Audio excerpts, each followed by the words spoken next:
Now, here are some things perhaps we could be creating if we were not subject to the limitations we are conscious of today. One, think of the kind of houses we'll be living in. Instead of block house limited, I think we'll be living in energy houses. A house that is created with quantum energy in such a way that it can be controlled by our subconscious. You don't need to press somewhere, press a button. As you are coming, it can communicate and respond to you. Just like we control the robotics with buttons. Then think of the kind of vehicles that we'll be using. Conscious paddling devices.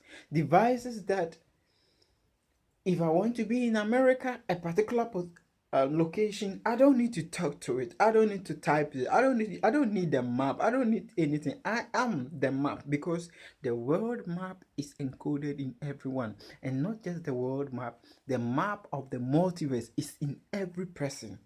It is in our engineering. It is engineered in us. That is why we are able to comprehend, to discover that there are certain things in somewhere that we've never been before. When we get there, it's true, it's there. That's why we are able to know things. So we deny them. We know things naturally because they are engineered in us. So you are a map of the universe, of the multiverse. So in such a device, a conscious machine, as a vehicle, whatever, and wherever you're going, it takes you as far as you're going. You can sleep, it will be under control. And we can create a conscious industry and conscious robotic machines where we can be standing and then we can be using our subconscious to control it. That when I turn to that, I want it to do this, then it is doing it.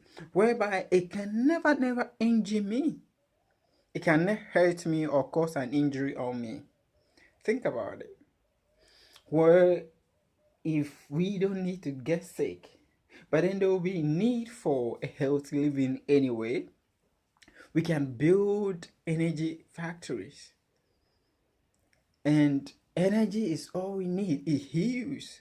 There are structures that can be built that will always be tapping the gigantic energy system and stream of the universe. And you sleep, you wake up, and you are healed. So this is a challenge to the world because this is the place we want to get to. All that we are thinking of driverless car, all this stuff, is because we want to solve these problems. But then the problem is our plane. We are thinking that we are mortals, and yet we want to create things that will live beyond us. And the more we create them, they become monsters to us. They tend to destroy us.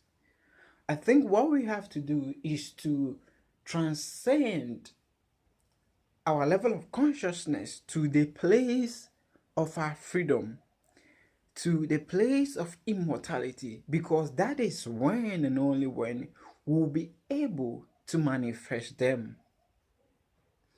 And then we'll be able to create devices that will sustain us. So imagine we are able to create a quantum machine, a kind of a quantum house or energy house or traveling machine, something that can sustain our energy system and our body system and everything.